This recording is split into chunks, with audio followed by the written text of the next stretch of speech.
I am Debra Roberts, and I represent Ready America and QuakeHold Industrial. We are an earthquake and readiness organization.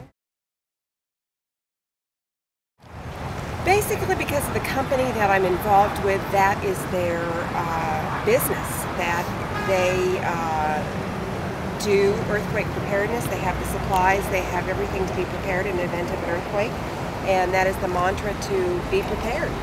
And so we felt it was a very good marriage of the groups in working with Interfaith Disaster Council and being involved in something that would get the community prepared. Do you have particular training in disaster preparedness? Several members of our organization do. They're CERT trained. I personally am not CERT trained yet. There has been discussion about that, but yes, there are CERT trained members in our organization that are used to dealing with this type of any type of a disaster coming down and working with it and making it work.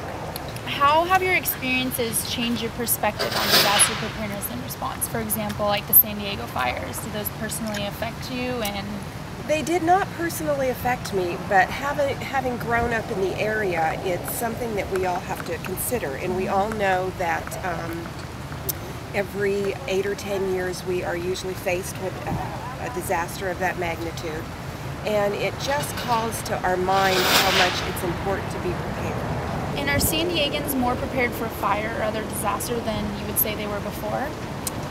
I think they're getting there. I think people are starting to realize that it happens so quickly that it's important that we think ahead.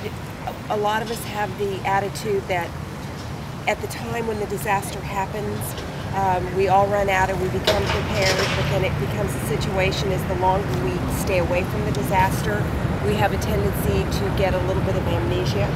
And so we have to kind of always keep it in the foreground to be prepared, and I think San Diego understands that, but there's still that attitude of, oh yeah, it's really not going to happen to me. What do you think people can do to help the IDC with disaster response?